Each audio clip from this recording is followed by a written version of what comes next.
আমি সুমিত্রা, বয়স ৩৫ পেরিয়ে গেছে। বিধবা হয়ে ঘর করেছিলাম রমেশের সঙ্গে। একটি ছেলেকে নিয়ে সে এসেছিল এই সংসারে।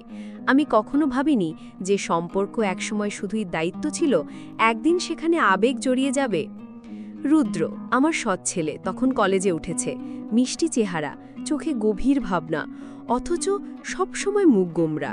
আমার সঙ্গে কথা বলতো কম, কিন্তু চোখ দিয়ে সবকিছু বলে ফেলত। এক সন্ধ্যায় আমি বারান্দায় বসেছিলাম, মাথায় হালকা ব্যথা। হঠাৎ এসে সে আমার কপালে হাত রাখল। মা, শরীর খারাপ। কথাটা শুনে বুকটা কেমন যেন করে উঠল। মা, সে আমাকে মা বলে ডাকল, অথচ সেই শব্দের ভেতর যেন ছিল এক অন্যরকম কোমলতা, এক আলাদা টান। ধীরে ধীরে আমাদের মাঝে দূরত্ব কমতে লাগল। সে আমার রান্না করা খাবারে প্রশংসা করত, মাঝে মাঝে বইয়ের গল্প শোনাত। আমি শুনতাম আর তাকিয়ে থাকতাম। এই ছেলে কবে যে আমার ভেতরে শূন্যতা বুঝে ফেলেছে কে জানে। একদিন খুব বৃষ্টি পড়ছিল। আমি জানালার পাশে দাঁড়িয়েছিলাম। হঠাৎ রুদ্র এসে পাশে দাঁড়ালো। সে হঠাৎ বলল, তুমি জানো মা, তোমার চোখে বৃষ্টির মতোই এক গভীর বিষাদ আছে। আমি থমকে গেলাম। কি বলবো বুঝতে পারছিলাম না। শুধু বললাম, রুদ্র, তুমি অনেক বড় হয়ে গেছ। সে একটু হেসে বলল, বড় হতে গিয়ে বুঝেছি সব সম্পর্ক জন্ম দিয়ে তৈরি হয় না, কিছু সম্পর্ক তৈরি হয় নিঃশব্দে, অনুভবে। সেই মুহূর্তে আমরা কিছু বলিনি, শুধু নীরবতার মাঝে বুঝে নিয়েছিলাম আমাদের সম্পর্কটা সাধারণ কোনো সম্পর্ক নয়। আমরা সমাজের চোখে মা ছেলে, কিন্তু আমাদের ভেতরের টানটা ছিল ভিন্ন, ছিল এক প্রগাঢ় মানসিক বোঝাপড়া, যা বলা চলে না, শুধু অনুভব করা যায়। আমরা সীমা ছাড়াই এগিয়ে যাইনি, কিন্তু আমরা প্রতিদিন একে অপরের পাশে থেকে এক নিঃশব্দ প্রেমে জড়িয়েছিলাম। রুদ্র এখন শহরের নামী লেখক। তার প্রথম উপন্যাসে উৎসর্গে লেখা একটি নিঃশব্দ সঙ্গীকে, যিনি মা হয়েও বন্ধু ছিলেন, যিনি বন্ধুই থেকে গিয়েছিলেন সারা জীবন। তাকে আমি কখনো নিজের ছেলে মনে করতে পারিনি, আবার কখনো অচেনাও মনে হয়নি। ঠিক যেন বুকের ভেতর এক আলগা দোল খাওয়া অনুভব। তার উপস্থিতি মানেই ঘরের বাতাসে একরকম আলোড়ন। আমি যতই নিজেকে ব্যস্ত রাখতাম, সে ততটাই নীরবে আমার পাশে এসে দাঁড়াত। এমনকি চায়ের কাপ এগিয়ে দেওয়ার ভঙ্গিতেও যেন ছিল অদ্ভুত রকম এক কোমলতা, যা আমি বহু বছর ধরে হারিয়ে ফেলেছিলাম। সেদিন দুপুরে সবাই বাইরে, আমি একা ঘরে। রান্নাঘরে কাজ করতে করতে ঘেমে উঠেছিলাম। হঠাৎ পিছন থেকে রুদ্র এসে বলল, মা বসো, আমি ফ্যানটা অন করে দিচ্ছি। তারপর টাওয়েলটা বাড়িয়ে দিল হাতে। তার আঙুল ছুঁয়ে গেল আমার আঙুল। এমন কিছু না, তবুও শরীরটা কেঁপে উঠল। আমি তাকে কিছু বলিনি, কিন্তু সেই ছোঁয়াটা অনেকক্ষণ রয়ে গেল মনের ভেতরে। খেতে বসে সে জিজ্ঞেস করল, মা, তুমি কি কখনো কারো খুব কাছের হতে চেয়েছ? আমি হাসতে চেয়ে থেমে গেলাম। বললাম, তোর বাবা ছাড়া কেউ তো কাছে আসেনি। তখন সে চুপ করে রইল। একটু পরে বলল, আমি যদি একদিন খুব কাছে আসি, তুমি কি পিছিয়ে যাবে? আমি থমকে গেলাম। মাথা নিচু করে বললাম, রুদ্র, আমাদের সম্পর্কটা সমাজের চোখে একরকম, তুই সেটা জানিস। সে বলল, সম্পর্কটা নয়, অনুভবটাই বড়। আমি কাউকে তোমার মতো করে দেখিনি মা। সেই রাতে আমি অনেকক্ষণ ঘুমাতে পারিনি। জানালার বাইরে বৃষ্টি পড়ছিল, আর মনে হচ্ছিল সেই বৃষ্টির শব্দের মতোই আমার বুকের ভেতরে কোথাও জল জমছে, নিঃশব্দে, শান্তভাবে, অথচ গভীরভাবে। আমি জানতাম আমাদের মাঝে কিছু গড়ে উঠছে, যেটা কোনো নামে বাঁধা যায় না। পরদিন সকালে আমি তার দিকে তাকিয়ে বললাম, রুদ্র, যদি একদিন আমি না থাকি, তুমি কেমন থাকবে? সে চোখে চোখ রেখে বলল, তুমি কোথাও যাবে না, তুমি আমার মধ্যেই আছো মা, নয়তো কিছু আর নয়। সেদিন বিকেলে রুদ্র হঠাৎ এসে বলল, মা চল, আজ একটু বাইরে যাই, অনেকদিন কোথাও যাওয়া হয়নি। আমি কিছুক্ষণ চুপ করে থেকে বললাম, ঠিক আছে, তৈরি হয়ে নিচে আসছি। আমরা কাছের একটা ছোট্ট পার্কে গেলাম। গাছপালার ফাঁকে বসার মতো জায়গা ছিল। আমি বেঞ্চে বসতেই রুদ্র আমার পাশে এসে বসল। সে আমার দিকে না তাকিয়ে বলল, মা, তুমি জানো আমি কতবার চেয়েছি তোমায় কিছু বলি, আবার সাহস হয়নি। আমি কাঁপা গলায় বললাম, কি বলবি রুদ্র? সে চোখে চোখ রেখে বলল, তুমি ছাড়া এই পৃথিবীতে আমার আর কেউ নেই মা। বলেই হোক বা অন্য কিছু আমি জানি না, কিন্তু তোমার স্পর্শ, তোমার গন্ধ, তোমার হাসি সব কিছু আমার ভিতরে ছেয়ে গেছে। আমি তীব্র অবাক হয়ে বললাম, তুই বুঝিস কি বলছিস? সে মাথা নাড়ল, একটু না থেমে বলল, হ্যাঁ বুঝি। তুমি আমাকে ভালোবাসো না জানি, কিন্তু আমি পারছি না নিজেকে আটকাতে। আমি বললাম, রুদ্র, আমি তো তোমার মা। সে বলল, সমাজ বলেছে মা, কিন্তু হৃদয় তো সেটা মানিনি। আমি কি করব যদি তোমার পাশে এসে একটু মাথা রাখতে ইচ্ছে করে? তুমি কি আমাকে দূরে ঠেলে দেবে? আমি কোনো উত্তর দিলাম না, শুধু তার মাথায় হাত রেখে চোখ বন্ধ করলাম। মনে হচ্ছিল কোনো এক অচেনা গোপন বাঁধনে আমি ধীরে ধীরে আটকে যাচ্ছি, যা আমি চাইনি, তবুও অবচেতন মনে খুঁজেছি অনেককাল ধরে। রাতে সে আমার ঘরের দরজার পাশে দাঁড়িয়ে বলল, মা ঘুমাচ্ছ? আমি বললাম, না, ঘুমোতে পারিনি। সে আস্তে আস্তে ঘরে ঢুকলো আর বলল, আমি তোমার পায়ে একটু বসি মা, মাথায় হাত বুলিয়ে দাও। আমি আর কিছু বলিনি, শুধু চুপ করে পায়ের কাছে বসা ছেলেটার মাথায় হাত রেখে বসে রইলাম। আমার হৃদয় জুড়ে তখন এক অদ্ভুত উত্তাপ ছড়িয়ে পড়ছে, একটা নিষিদ্ধ অথচ অপূর্ব আবেগে আমি ডুবে যাচ্ছি।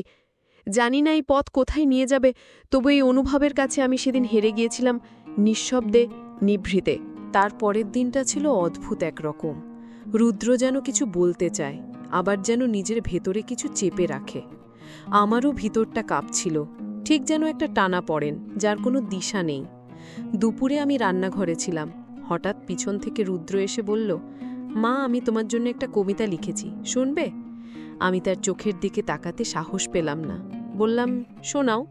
সে আস্তে করে বলল, তোমার ছায়ায় বসেই আমি গাছ হতে শিখেছি, তোমার চুপি চুপি চলে যাওয়া পথেই আমি পৃথিবীর শব্দ শুনি, তুমি মা হয়েও যেন কারো চুপ করে জেগে থাকা অপেক্ষা।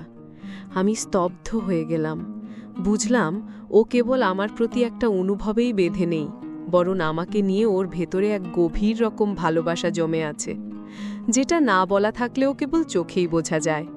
সন্ধ্যায় সে আবার আমার পাশে এসে দাঁড়ালো, বলল, মা, তোমার গলায় একটা গান শুনতে ইচ্ছে করছে, অনেক দিন তুমি গান করো না। আমি একটু হাসলাম, বললাম, এখন আর সেই গলা নেই। সে বলল, আছে, তুমি শুধু চাওনি। আর গেয়েছ না, আজ গাও না আমার জন্য। আমি খুব আস্তে করে গাইলাম একটা পুরনো রবীন্দ্রসঙ্গীত, তুমি রবে নীরবে হৃদয়ে মম। সে এক দৃষ্টি তাকিয়ে শুনল, তারপর বলল, মা, আমি চাই তুমি এভাবেই আমার জীবনে গেয়ে যাও, নিঃশব্দে সুর হয়ে পাশে থেকো। সেদিন রাতে ঘুমাতে গিয়ে আমার বুকের মধ্যে যেন ঝড় চলছিল। আমি জানি না এই অনুভবটাকে কি নাম দেওয়া যায়, কিন্তু এটুকু বুঝেছিলাম, রুদ্র শুধু আমার ছেলে নয়, সে আমার না পাওয়া সমস্ত স্বপ্নের এক টুকরো ছায়া, যা আমি কখনো খুঁজিনি, তবুও পেয়ে গেছি অনিচ্ছায়। সেই রাতে আমি জানালার পর্দা সরিয়ে চাঁদের আলোয় নিজেকে দেখছিলাম এক নতুন চোখে। পরদিন সকালটা যেন অন্যরকম ছিল। বাতাসে ছিল এক শান্ত অথচ টান টান উত্তেজনা। আমি রুদ্রর মুখের দিকে তাকাতে সাহস পাচ্ছিলাম না, অথচ সে যেন স্বাভাবিকভাবে আমার চারপাশে ঘুরছিল। আমার জন্য চা বানিয়ে আনলো, বলল, মা, আজ তুমি শুধু বসে থাকো, আমি সব করব। আমি বললাম, না, আমি একা বসে থাকতে পারি না। তখন সে হঠাৎ বলল, তুমি জানো মা, তোমাকে নিয়ে আমি একদিন একটা উপন্যাস লিখব, যেখানে মা শব্দটা থাকবে ঠিকই, কিন্তু তার ভিতরে থাকবে এক অদ্ভুত মানসিক টান। আমি অবাক হয়ে বললাম, কেমন টান? সে বলল, যেমন আমাদের মাঝে আছে। আমি কিছুক্ষণ চুপ থেকে বললাম, তুমি জানো না এই সম্পর্ক কোথায় গড়িয়ে যেতে পারে? সে চোখে চোখ রেখে বলল, জানি, কিন্তু আমি আর নিজেকে থামাতে পারছি না মা। তুমি চাইলে আমি সব ছেড়ে চলে যাব, কিন্তু তুমি যদি একটাবারও বলো থেকো, তাহলে আমি সব ভুলে শুধু তোমার সঙ্গেই থাকব।